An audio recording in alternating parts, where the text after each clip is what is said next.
मैं बचपन से भगवान के भरोसे रहा हूं।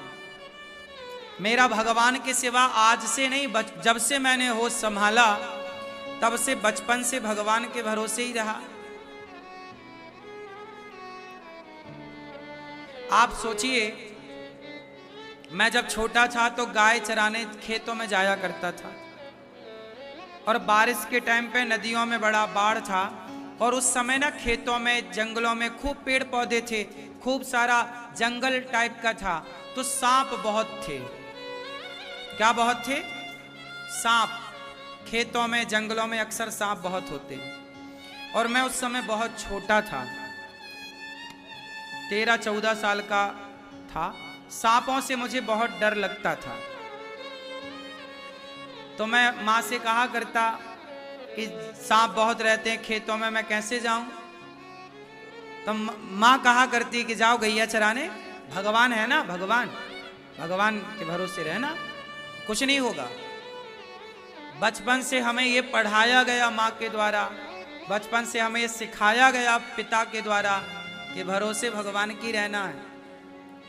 तो मैं जंगल गैया चराने जाया करता खेतों में, तो वहां पर सांप बहुत थे।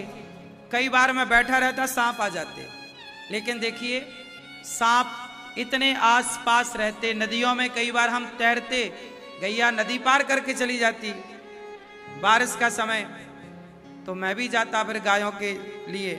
तो कई बार मेरे संग संग नदियों में सांप भी जा रहा है। अब सोचिए, वहां जहां डर भी लगे सांप से और वो संग तैर रहा हो, उस सिचुएशन में भी हर समय उस समय भगवान को याद करते, प्रभु बचाओ, हे भगवान, हे प्रभु बचाओ। उस समय से ये विश्वास बन गया कि जब भगवान साथ हैं तो कोई आपका कुछ बिगाड़ ही नहीं सकता। तो बचपन से ना वो गैया चराने से जो एक विश्वास जमा, वो फिर कभी डगमगाया नहीं, वो पक्का होता चला गया। मैंने आपको कई बार बताया कि एक बार मैं छत से गिर गया, ऊपर दूसरी मंजिल से 20-25 फीट ऊपर से गिर गया। फिर भी देखो, मैं आपके सामने बैठा हूं, मरा नहीं। क्या था ये? 20 फीट ऊपर से कोई गिरे तो बचने की संभावना कम है। सिर के बल गिरता तो सीताराम हो जाता, कोल्हू के बल गिरा, कमर के बल, तो कोल्हू टूट गया था, फ्रैक्चर हो गया था। बाद में भगवान की कृपा से ठीक हो गया। पग पग में मैंने अनुभव किया कि भगवान साथ देते हैं, बस विश्वास हो। उनके सिवा कभी किसी की ओर देखा नहीं हमने। देखो, आप लोगों की पहचान तो नेताजी से है, आपकी पहचान बड़े पैसे वालों से होगी, पर मैं एक ऐसा हूं, ये दास अनिरुद्ध, मैं किसी नेता के भरोसे नहीं रहता। मेरी किसी नेता से कोई पहचान नहीं। कोई आओ कथा में तो सबका स्वागत है, नहीं आओ तो कोई बात नहीं। ना किसी मंत्री, ना मिनिस्टर, ना फला ना फला, ना कोई बड़े व्यक्ति, ना मैं इस दिखावे में रहता कि मेरी किससे पहचान है और किससे पहचान नहीं। एक भगवान से दोस्ती हो जाए, एक भगवान से पहचान हो, फिर किसी पहचान की आपको जरूरत पड़ती। जब भगवान से पहचान ना हो तब संसार के पहचान से फिर काम होता है। पर आप देखो, हमें तो एक भगवान के सिवा हम पहले भी किसी को नहीं जानते थे, आज भी किसी को नहीं जानते। जो काम दिया है भगवान ने, उनका नौकर बन के ईमानदारी से कार्य करते हैं। दोस्ती भगवान से करना फायदेमंद है।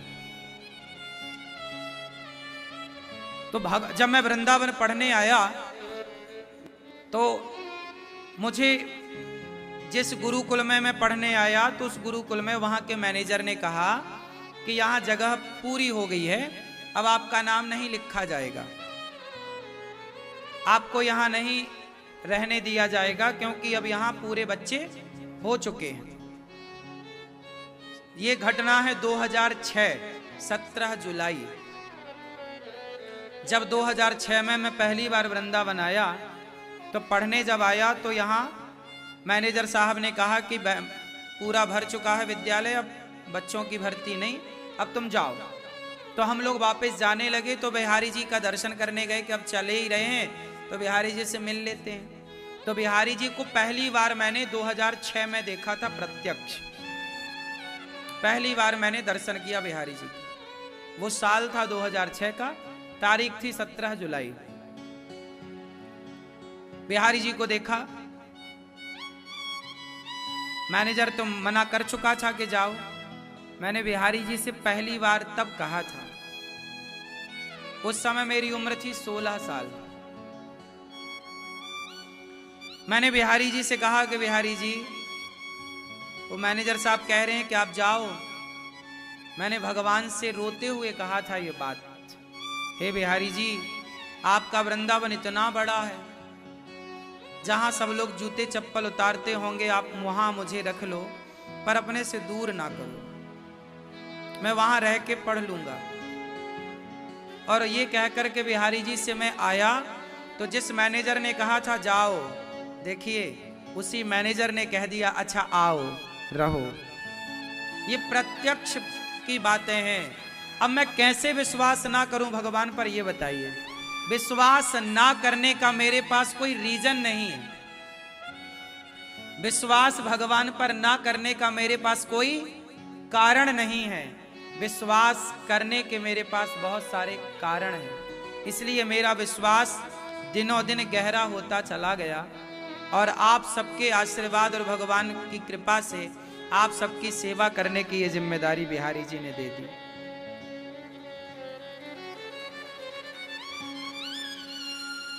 तो अब देखो ना, आप लोगों का विश्वास कई बार चकनाचूर हो जाता है, टूट जाता है, पर विश्वास जब है तो सब काम होता है मेरी मां। कोशिश करिएगा।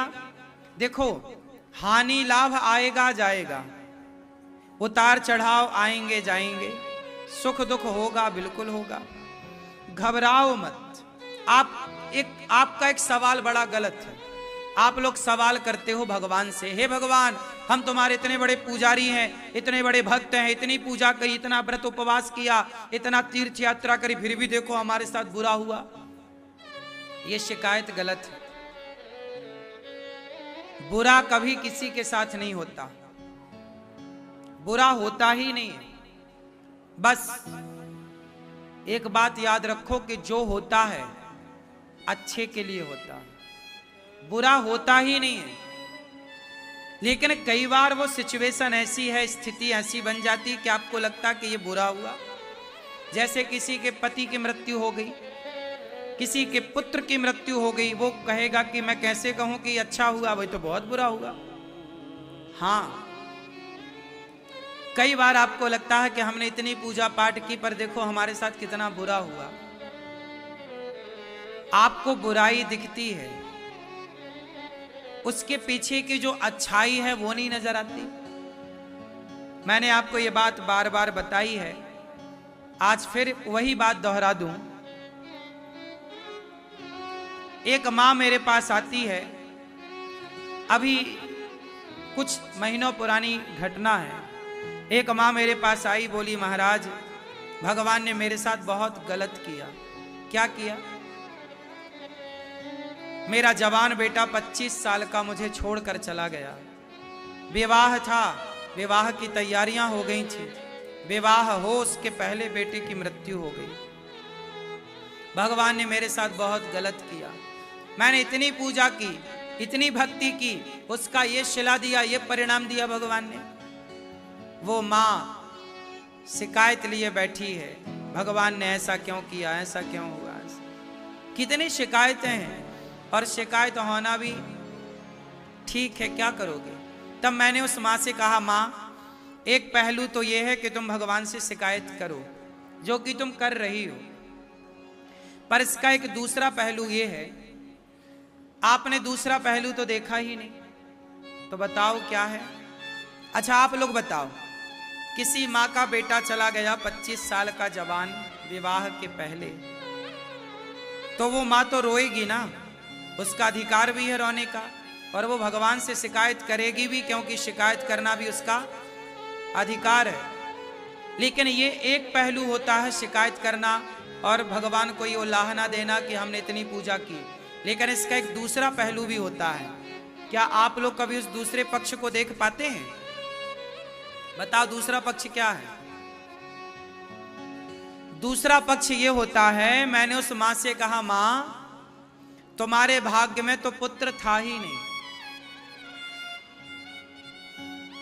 संतान सुख था ही नहीं, पर तुमने जो भक्ति की, जो पुण्य किया, उस पुण्य के बल पर तुम्हारे भाग्य की रेखाओं को भगवान ने बदली, और तुम्हारे पुत्र सुख ना होने पर भी भगवान ने तुम्हारी भक्ति से प्रसन्न होकर 25 वर्षों के लिए पुत्र सुख तुम्हारे भाग्य में बदल के लिख दिया। तुम्हारे जीवन में पुत्र सुख तो 1 महीने का भी नहीं था, पर 25 साल के लिए मिला। तो जो मिला है, क्या उसके लिए तुमने धन्यवाद दिया? ये मृत्यु लोक है। इस संसार में मैं पैदा हुआ तो मरने ही पैदा हुआ हूं, याद रख लेना। मैं अमर होने के लिए नहीं आया। मेरे कुछ अच्छे कार्य हो जाएंगे तो शायद वो काम कुछ दिनों तक मेरे मरने पर भी अमर रहेंगे। काम आपके विचार अमर होते हैं, आपकी संस्कार और आपका व्यवहार जो समाज के प्रति है वो कई बार आपके मरने के बाद भी याद किया जाता है, तो वो अमर हो जाता है, उसे कह सकते हैं। लेकिन हम पैदा हुए हैं तो मरने के लिए। कोई 25 साल में मर जाता है, कोई 20 साल में, कोई 50 साल में, तो कोई 100 साल में। मरना तो पड़ेगा। ये मानव शरीर इसलिए नहीं मिलता कि हम बेटा पैदा करें, बेटी पैदा करें, इसलिए मिलता है कि भगवान को पाएं। कौन किसका बेटा है, कौन किसकी बेटी है, कौन किसकी पत्नी और कौन किसका पति। आंख खुले, आंख खुली है तो सब अपने हैं, आंख बंद होगी तो 24 घंटे के अंदर आग के हवाले कर दिए जाओगे। ना कोई रिश्ता रह जाएगा, ना कोई तुम्हारा अस्तित्व रह जाएगा। ये कहानी बस आंख खुली खुली की है, आंख बंद तो होने दो। कौन रिश्ता रहेगा फिर? कौन रिश्ता रखेगा आपसे? मुर्दे से कौन रिश्ता रखता है? तो आप ये ना भूलो कि आप इस मृत्यु लोक में आए हैं तो मरना पड़ेगा। इसलिए जब मरना है, मृत्यु सत्य है, तो क्यों ना बिंदास अच्छे से मरे, क्यों ना अच्छे काम करके मरे। मृत्यु तो होनी है। बताओ आप में से किस किस की मृत्यु एक दिन होनी है? होनी है, तो फिर डर किस बात का? फिर डरना क्या? जो जिंदगी है, जो सांसें हैं, जो समय है, उस वर्तमान को मोहब्बत से, प्यार से, हंसते मुस्कुराते गुजारो ना। भगवान को याद करते हुए, ईश्वर का धन्यवाद देते हुए गुजारो ना। बांध कर ना आप ले जाओगे ना हम ले जाएंगे, ना तो तुम्हारे बाप दादे बांध कर ले गए। याद रख सिकंदर के हौसले तो वाली थे, जब गया जमी से तो दोनों हाथ खाली थे। तो बांध कर तुम ले गए कि तुम्हारे बाप दादे ले गए कि तुम ले जाओगे कि हम ले जाएंगे। ये जिंदगी जीने के लिए मिली है, जी लो, बिंदास जियो, ईश्वर का धन्यवाद देकर जियो। हर क्षण भगवान का थैंक यू। हे विधाता, आपने जो जीवन दिया, जो सांसें दी, जो परिवार में इतनी खुशियां दी, उसके लिए धन्यवाद। जो दुख दिया उसकी कोई शिकायत नहीं, वो मेरे भाग्य का था। तो सीता माँ के भाग्य का दुख भी सीता माँ को भोगना पड़ा। तो भैया सुनो, अपने भाग्य का दुख तो भोगना पड़ेगा। चाहे माता सीता हो, 14 साल का दुख तो राम को भोगना पड़ा, भगवान कृष्ण को जेल में जन्म लेना पड़ा। दुख तो भाग्य का राम को भोगना पड़ा, दुख तो भाग्य का भगवान कृष्ण को उठाना पड़ा, दुख तो भाग्य का सीता मैया को उठाना पड़ा। तो मेरे भाग्य का दुख ना तुम उठाओगे, ना तुम्हारे भाग्य का दुख मैं उठाऊंगा। बाप के भाग्य का बाप भोगेगा, बेटे के भाग्य का बेटा भोगेगा, पुत्र के भाग्य का पुत्र और माँ के भाग्य का माँ। कोई बांट नहीं सकता।